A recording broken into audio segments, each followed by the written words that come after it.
It used to be my home, and maybe I'll always be the one standing outside the door. But I'm not trying to break it down anymore. I'm looking for a home of my own now. Sometimes closure doesn't come with a fight. It comes in the form of a quiet letter, arriving when you least expect it. At my dad's birthday party, my name tag read the disappointment. My stepmother laughed. Well, it's true. So I stood up, gently clinked my glass, and said, I'd like to make a toast to the last time you'll ever see me. My dad choked on his drink. But the real shock came when I walked out that door and left behind everything I've been holding inside for years. I'm 32 now, and if you ask my father, he'd probably say I'm the biggest letdown of his life. Not because I broke the law, not because I'm unemployed, not because I've done anything truly bad. No, it's because I chose to live life on my own terms, not his. My dad, James, is the kind of man who needs control. He's obsessed with appearances, and he talks a lot about family loyalty, as long as that loyalty benefits him. When my parents divorced, I was 10. It wasn't a messy split, at least not on paper. But within a year, my dad was remarried to a woman named Stephanie. She had 2 kids from a previous marriage, Hunter and Olivia. And from that point on, everything started to change. At first, I really tried. I was just a kid. I wanted my dad to be happy. Stephanie seemed nice, in that overly sweet, performative way. The kind of woman who hugs you too long, calls you honey, and tells everyone, oh, I just know we're going to be best friends. But behind closed doors, she only cared about her own kids. And my dad, the man who used to tuck me in, show up to my soccer games, made me pancakes. On Sundays, he slowly disappeared. He became their dad. At first, it was little things. He missed my soccer games, but never missed Hunter's. He forgot to pick me up from school, but was always early for Olivia's recitals. Then it got worse. By the time I was 14, I was expected to babysit them, do chores they never had to do, act like the big sister who cleaned up everyone else's mess. When I finally spoke up, my dad sighed like I was such a burden. They need more attention. You're older. Be mature. And Stephanie? She didn't even bother pretending. You're selfish. That's all she said. But the final straw, the moment that truly broke everything, came during my senior year of high school. My mom had spent years setting up a college fund for me. Every birthday, check from grandma. Every dollar saved from overtime hours. That fund was my future. My dad drained it. He said it was for household expenses. Stephanie backed him up. My mom fought hard to get it back. She went to court. But by then, the damage had already been done. I was furious. I barely spoke to him for the rest of high school.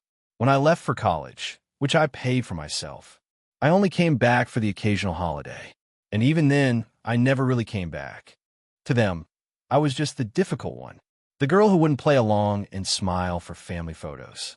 Meanwhile, Hunter and Olivia, they were the golden children. Which brings us to the birthday party. Stephanie had planned it. It was one of those invite everyone we've ever met kind of events. I wasn't going to go, but my aunt, one of the only people still truly in my corner, said, just stop by. Maybe things have changed. Spoiler, they hadn't. The moment I walked in, I felt it. That old, familiar tension. People I hadn't seen in years gave me polite nods, then turned away. Conversations flowed around me, but no one pulled me in. I spotted my dad across the room, laughing. When his eyes landed on me, his smile twitched. Just for a second, like he was surprised I had the nerve to show up. I was already regretting coming when I saw it. By the entrance, there was a table. Nama talks. Stephanie had done this before. She always said it helped people mingle. There was Uncle Mark, Cousin Rachel, Neighbor Tom, and then I saw mine, and my stomach dropped. Everyone said it was a beautiful party. Not too loud, not too formal. Just close friends, a few family members, soft lighting, gentle laughter, and Maya, in a flowing emerald dress that made her look like she stepped out of a quiet poem. Jason didn't remember all the toasts or which dish ran out first, but he remembered Maya's eyes when people raised their glasses for them. Calm, certain, as if life had finally let go of everything old. And then the door opened. No one expected anyone to show up late. Everyone was already there. But that voice, soft yet razor-sharp, silenced the entire room for a second. Wow, this is cute. Lila stood at the doorway, her eyes scanning the room like she had just walked into her ex's engagement party, the one she was never supposed to lose. Jason turned. He had prepared for a lot of things, but not for seeing his ex-wife, the one who had betrayed him, who once cried and begged for forgiveness, now walking into his engagement party like it was her stage. Maya leaned over, whispering, "Is that?" Jason nodded. "Yeah, it's her." Lila stepped in, uninvited but walking like the host. Every step was a challenge. Every smile was psychological warfare. She didn't cause a scene. She didn't cry. She didn't say the cliché, "I still love you." Instead, she started making conversation with Jason's friends, his co-workers, Maya's family. Soft words, carefully delivered. "Did you know Jason used to be so different? He hated weddings. Funny how people change, huh?" Or, "Oh, Maya, I love your dress. I wore something just like that when Jason and I got engaged before it all fell apart." Maya heard everything, but didn't react. She just observed. From across the room, Jason could see her gripping her wine glass a little tighter. He knew she wasn't fragile, but no one deserved this. Not tonight. Not on what should have been a sweet celebration. Eventually, Jason gently pulled Lila out onto the terrace. The evening breeze was quiet and cool. Neither of them spoke at first. "Why are you here?" he asked. Not angry, just tired. Lila looked at him, tilting her head. "I just wanted to see it for myself.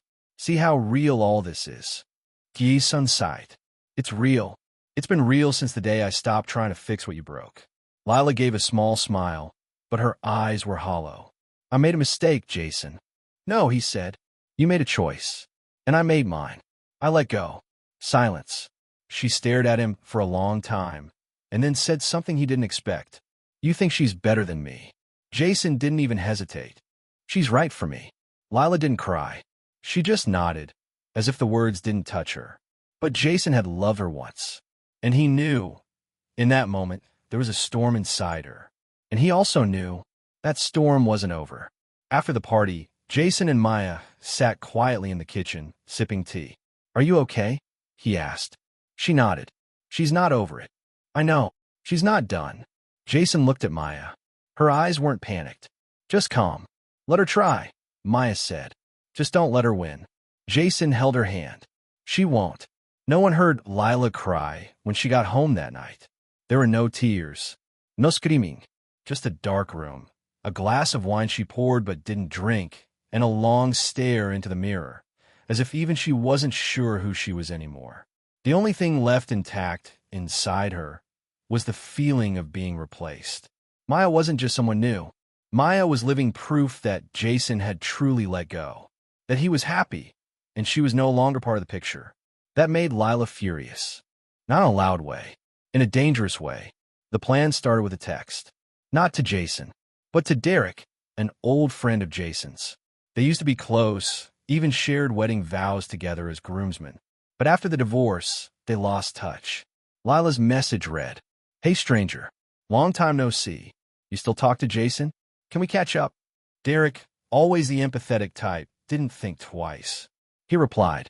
They met up. A quiet coffee shop. A conversation that seemed harmless. Lila told him everything, but told it her way. There was no cheating, no betrayal. Just a story about a cold husband, a loveless marriage, and a woman who was just trying to make things right. Derek listened, nodded. He used to think Jason had changed, but how would he really know? And Lila knew exactly how to sound, just honest enough to plant doubt, but not enough to get caught. At the end of their chat, she smiled and said, "I just want him to be happy. But sometimes, I wonder if he's rushing into something just to forget me." You know, that night, Derek texted Jason. "Hey man, weird question, but are you sure about Maya?" Jason didn't respond right away, but something inside him shifted. Over the following weeks, Lila continued poking holes in Jason's world. She started sending friend requests to old flames of his, people Maya didn't even know. She messaged Maya's mom with one simple line. "I'm really happy for them. Genuinely. I just hope Maya knows what she's getting into." She sent an anonymous email to Jason's office, claiming Maya had once been under investigation for academic fraud. It wasn't true, not even close, but it was just disruptive enough to stir things up. Lila didn't want to destroy them all at once. She wanted to wear them down, like water carving into stone. Jason began to sense it, not from Maya, not for anything specific, but from the feeling that someone was trying to twist the narrative about him, about her, about their love.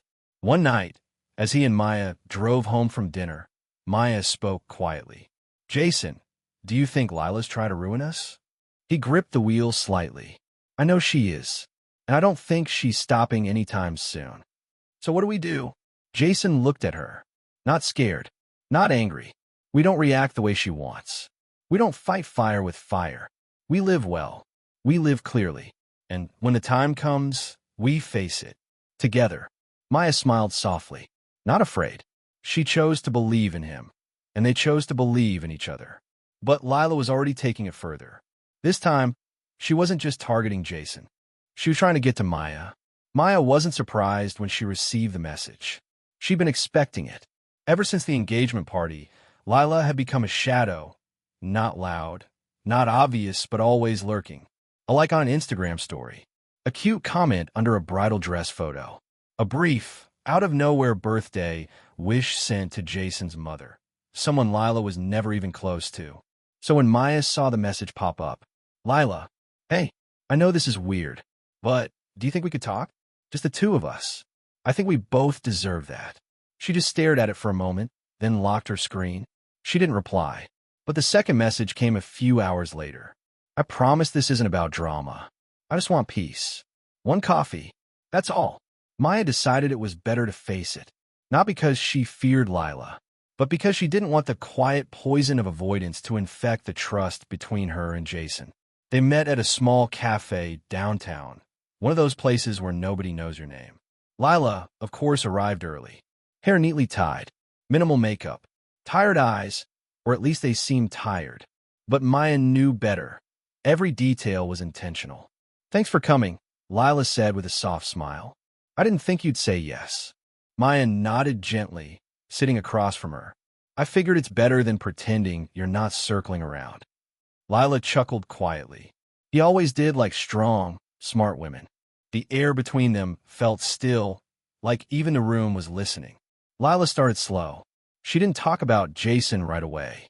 She talked about herself, about loss, unfinished dreams, the loneliness after the divorce. "I'm not here to win him back," she said, setting her hand lightly on her teacup. "I know that part's over." Maya said nothing. She waited. Then Lila tilted her head slightly, lowered her voice, like she was sharing something just between women. "But there's something I think you should know. Jason has parts of himself he doesn't always show. Not because he's lying, but because he hides them from the person he's trying hardest to keep." Maya didn't flinch, but inside, something tensed. Lila continued. "He was hurt, very deeply, not by me, but someone else. And I think it still affects how he loves. I just hope you're strong enough to carry that when it shows up." The conversation ended after 40 minutes. No screaming, no threats, just two women talking, except one of them wasn't harmless. When Maya got home, Jason was in the kitchen. She sat beside him, placing her hand gently on his. "I met with her," Maya said softly. He paused, turned to her. "I figured she'd try to reach out." Maya looked him in the eye. "Is there something I should know?" Jason held her hand. "There is. That you're the first person I've ever chosen without trying to fix the past. And I won't let anyone make you question that." Maya nodded. She didn't believe Lila. Not really. But she now understood one thing clearly. This game wouldn't stop here. Because someone like Lila doesn't accept losing. Lila was never good at letting go. She never learned how to. Her love for Jason, maybe that had died long ago. But the feeling of being replaced, of being outshined, forgotten, erased, that was something she couldn't swallow. And she knew that in any relationship, no matter how strong, there's always a weak spot, the things we don't talk about. A few years ago, during the worst stretch of their marriage, Jason had gone through something big. No one knew the details. Even after being with Maya, he'd never told her. Partly because it was deeply personal, partly because he was afraid that if Maya knew, she'd look at him differently. Then, one day, a package arrived at Maya's doorstep. No return address. Inside was a single envelope. It held a handwritten note and a printed screenshot of an old text thread. The messages were between Jason and a woman named Claire. There was nothing scandalous, no cheating, no betrayal, but it was confusing and jarring. Jason had met Claire a few times after his divorce, during that strange in-between time before Maya. And one of the messages from Claire read, "I miss how you used to open up to me. I still think about that night." Maya sat still, hand resting on the table, eyes scanning every word. It wasn't the message itself. It was the silence around it. Why had Jason never mentioned her? That evening, Maya didn't confront him right away. She let the day settle. But Jason, in that way only people who know each other deeply can, sensed something was off. "Is something wrong?" he asked gently, as they sat quietly watching a movie. Maya turned to him. "Jason, who's Claire?" He froze. His expression softened, not with guilt, but with the weight of something buried. Jason told her everything. Claire had been someone he saw briefly after the divorce. Not a relationship, not love. Just two broken people trying to feel less alone. But there had been one night when Jason broke down, crying in front of her. Not because of Lila, but because he had once believed that everything falling apart was his fault. That moment had stuck with him. And ever since, he'd carried the fear that if he ever showed that broken version of himself again, if he ever admitted how deeply he'd once felt like a failure, even Maya would see him differently. "I didn't want you to think I was weak," he said quietly. "I was scared you'd see me the way Lila did." Maya didn't get angry, but she did hurt. Not because Jason had once been in pain, but because he thought she wouldn't be able to love the man who had scars. She stood up, not to leave, just to breathe. Then she said, "Next time you bleed, don't bleed in silence. I didn't choose you because you're perfect. I chose you because I saw the strength in your softness. I came to walk beside you, even through the parts you're still healing from." Jason stood. He walked over and wrapped his arms around her. And for the first time, truly the first time, he cried in her arms. Not out of fear, but because for once he knew she was staying. Lila had thought she'd planted a seed of doubt. But what she didn't understand is this. Trust doesn't always come from knowing everything about someone's past. Sometimes it comes from choosing how we face it together when the past comes knocking. But Lila wasn't done. This time, she wouldn't aim at Jason. This time, she was coming for Maya. Because Maya had a scar of her own, one she rarely spoke about.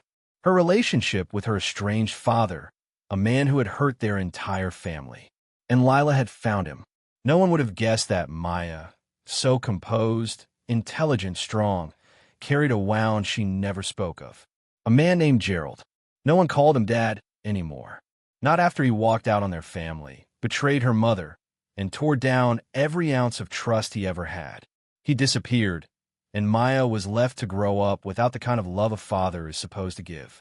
She buried it deep, not out of fear, but because she refused to let that pain define her. Jason had never known, not because Maya didn't trust him, but because she had locked that chapter away long ago, believing it had nothing to do with who she was becoming.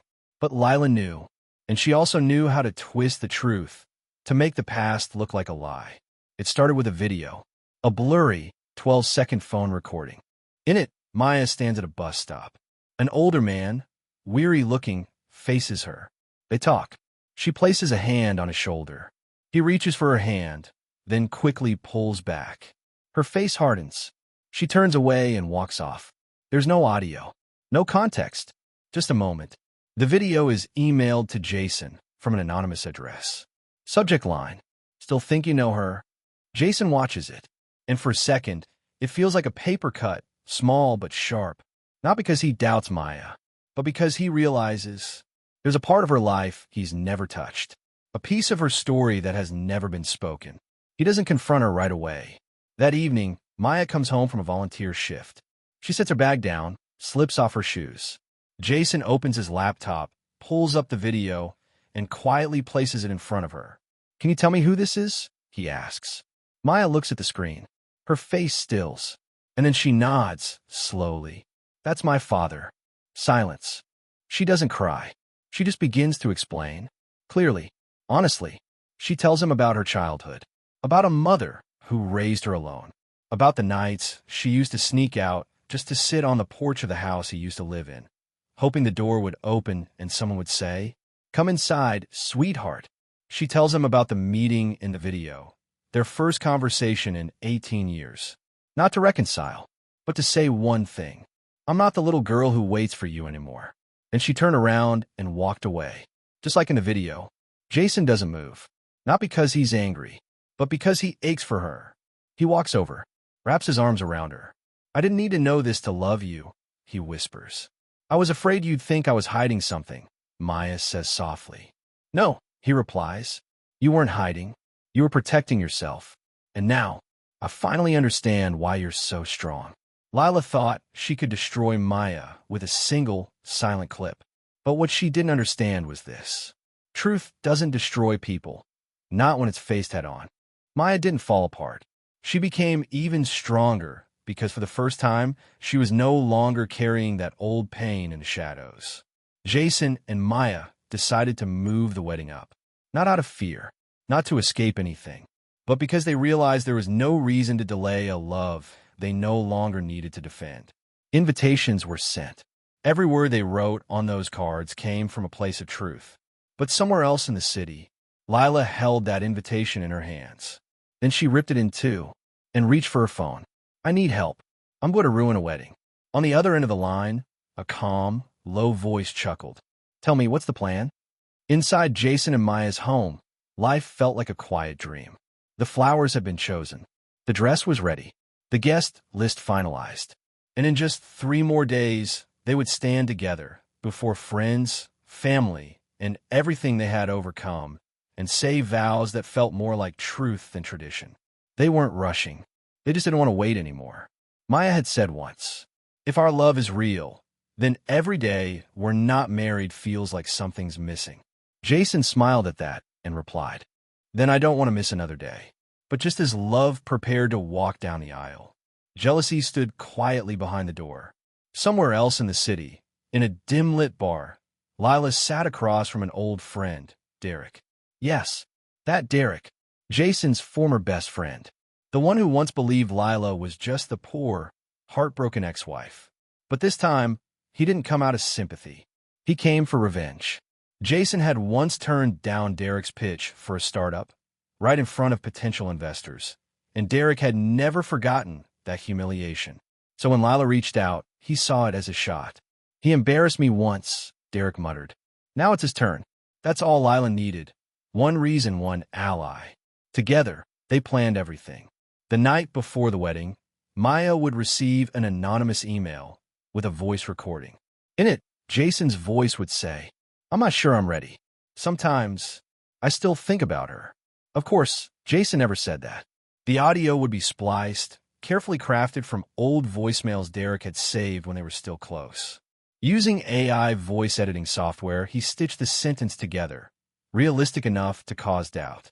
Hard to trace, even harder to deny. At the same time, Lila would show up at the wedding rehearsal, tearful, broken, and with just one line. "I'm sorry. I thought I could stay away, but I just needed to see him one last time." She didn't need to destroy the wedding. She just needed to plant doubt. Because sometimes, doubt is enough to crack even the strongest love. Jason knew nothing about this plan. He was in his study, writing his vows. Maya was staying at her mother's house, picking out jewelry for the ceremony. And across the street from the wedding venue, Lila and Derek sat in a car, watching. "You sure about this?" Derek asked. "If you ruin this and he still marries her, you lose everything." Lila stared at the building, eyes cold and glassy. "If I already lost him, then everyone else should lose something too."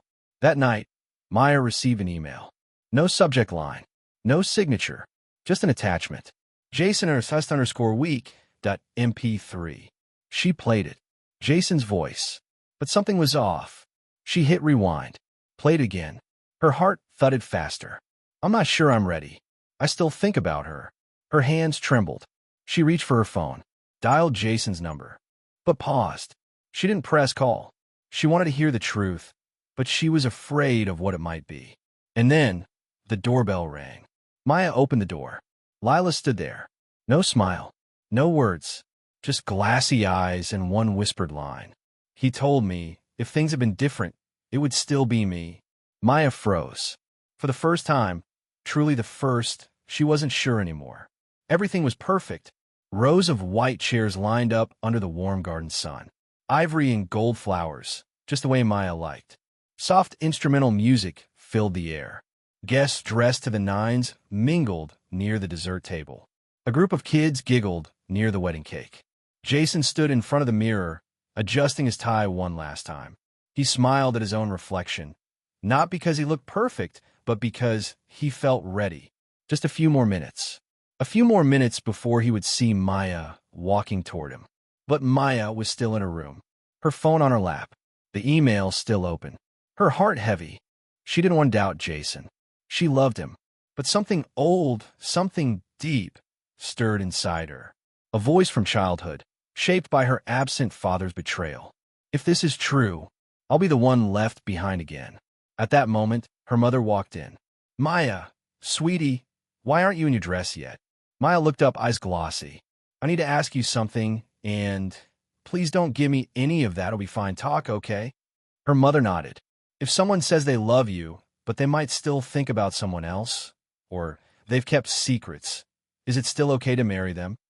Her mother sat down beside her and gently took her hand. I don't know if what they did is wrong, she said softly. But I know this. If you walk down that aisle full of doubt, then doubt will follow you into every room after that. But if you walk down with faith, even if you're wrong, you'll still be proud that you chose love with your whole heart. Maya closed her eyes. 1 second. 2. When she opened them, she stood up. I'll go, but I need him to look me in the eyes and tell me the truth. The wedding began. Jason stood beneath the arch, sunlight glowing on his shoulders. The music started. Guests rose from their seats, and Maya stepped out, breathtaking, radiant. But just as she neared the aisle, Lila appeared, uninvited, unexpected. She stood directly in the center, blocking the aisle, as gasps rippled through the garden. Jason, she said, her voice loud and clear. The music stopped. Everyone held their breath. Jason turned to Maya. Maya stared at Lila. Everything froze. Lila pulled a folded paper from her pocket. I have something to say before you make your vows. Jason stood still. Maya gave a small nod. Let her speak. Lila took a breath. I'm not here to stop this wedding. I just came to remind him that there's still a part of him, even if it's small, that once doubted this. And I have proof. She raised her phone. The fake voice recording. Jason looked at Maya. She met his gaze. I've heard it, she said calmly. I just need to know, is it real? Jason turned to Lila. He walked toward her. Slow, steady. He took the phone from her hand and turned off the screen. No yelling, no outburst, just a quiet moment and a steady gaze. I did love you, Jason said, but you weren't the only one who was hurt. And how you handled your pain, that's why we could never make it work. Then he turned to Maya. His voice shook, but his words were sure. I have a past I've never fully shared. I have fears I'm still learning how to face. But the only thing I've ever been certain of is that every day with you makes me want to be better. Not because you're perfect, but because you love me with the kind of grace I never thought I deserved. And if you'll still have me, despite the flaws, despite everything, then today, I want to start over. Fully. Honestly. Forever. Maya stepped forward. Not a second of hesitation. She took his hand. I don't need a perfect promise. I just need to know you won't run when the hard parts show up. The garden erupted in applause. Lila stood still. No one told her to leave. No one shouted. But no one looked at her either. And in that moment, she became invisible. She turned and walked out of the wedding. No more schemes. Just emptiness. Jason and Maya's honeymoon wasn't in Europe. Not on the Maldives. No 5-star resorts. They chose a tiny cabin by the lake, just a few hours outside the city. No internet. No schedule. Just each other. And that was more than enough. On the third morning, Maya made coffee in the little kitchen, sunlight catching the gold of her wedding ring, casting rainbows on the counter. Jason walked in, wrapped his arms around her from behind, resting his head on her shoulder. I think we did it, he whispered. Did what? Maya smiled, teasing. Started over. A brand new chapter. Just us. No more interruptions. Maya turned to face him. You sure? I'm sure. But he was wrong. Back in the city, things seemed normal until Maya received an email from a law firm. It wasn't about Jason. It was a lawsuit filed by none other than Lila, claiming public humiliation during the wedding, defamation of character, and emotional damages. Maya stared at the letter, then let out a tired laugh. Really? She's still not done? Jason couldn't laugh. Not because he feared losing in court, but because he knew this wasn't about justice. It was about control. They called their lawyer. After reading the documents, he sighed. She probably won't win. But if her goal is to drag you through the mud, drain your time, energy, she's already succeeding. Jason turned to Maya. If this gets too exhausting, we can move. Leave the city. Start over again. Maya shook her head. No. She dragged me into her story once. I'm not running this time. Weeks later, the court hearing began. Lila showed up in a conservative black dress, minimal makeup, slightly red eyes, the picture of a wounded woman. She didn't glance at Jason. She didn't acknowledge Maya. She only looked out at the audience. Because yes, the press was there. Lila wanted a crowd. But Maya didn't flinch. When asked if she had anything to say to the plaintiff, she stood straight and said, I hope she finds healing, but I won't let her pain become my punishment. The media picked it up instantly. Headlines exploded. Beautiful wedding turns ugly. Ex-wife sues bride. Real-life soap opera. The wedding, the ex, and the lawsuit. The internet was split. Some people sympathized with Lila. Others cheered for Maya. But through it all, Maya stood her ground. In the end, the judge dismissed the case due to lack of evidence. But Lila didn't stay to hear the decision. She had already left the courtroom, silently. And this time, no one saw her return. Outside the courthouse, Jason and Maya stood on the marble steps. The wind played gently with her hair. They didn't speak at first. Then Maya turned to Jason and said softly, This might not be the end, but it's the first time I feel like peace is real. Jason took her hand.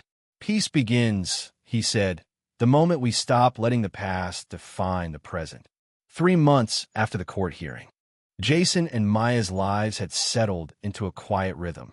They moved into a new apartment, not too far from the city center, but peaceful enough that they could hear birds in the morning and laugh together every night. Maya still made her own coffee every morning. Jason still slipped little notes into her wallet. Notes like, today might be tough, but home will always feel better. Or, thank you for not running away when things got hard. Their love didn't live in grand gestures anymore. It lived in the quiet, in the decisions to stay, in the silence they didn't need to fill. As for Lila, she disappeared. No posts, no lawsuits, no text messages. People whispered that she had left the city. Some said she'd moved out of state to start fresh. Others believed she was getting therapy. But no one really knew. No one heard from her. Until one quiet Friday afternoon, Jason received an unmarked package at work. No return address. No sender's name. Inside was a simple beige envelope and one handwritten note. Thank you for not hating me, even though I tried to give you every reason to. You used to be my home, and maybe I'll always be the one standing outside the door. But I'm not trying to break it down anymore. I'm looking for a home of my own now. No signature, but he didn't need one. Jason knew. He placed the letter on his desk and sat there for a while. Not sad, not angry, just still. It felt like the final note of a long, chaotic song. Soft, clear, and over. That night, he told Maya about the letter. She didn't ask for details, didn't press. She just came over, sat next to him, and rested her head on his shoulder. After a while, she whispered, I hope she finds what we have. Not you, not me, but herself. Jason nodded slowly. I hope so too. In life, not every person who hurts us gets punished. Not every betrayal ends in consequences. But not every hurt person has to stay broken either. Jason never set out to destroy Lila. He just chose to move on, fully, kindly, and bravely. And Maya? She didn't win Jason from Lila. She loved a man who had been shattered before. And together, they rebuilt something real. From the rubble of what had once been lost. Sometimes forgiveness doesn't need to be spoken aloud. Sometimes let it go isn't about losing. It's about finally beginning to live. And sometimes the most beautiful ending is when everyone learns how to heal. Have you ever let someone go, not out of anger, but because you finally chose peace? Or maybe, have you ever been the one standing outside the door, wishing for a way back in? Drop your story below, because healing doesn't happen in silence. And maybe your words will be exactly what someone else needs to hear tonight.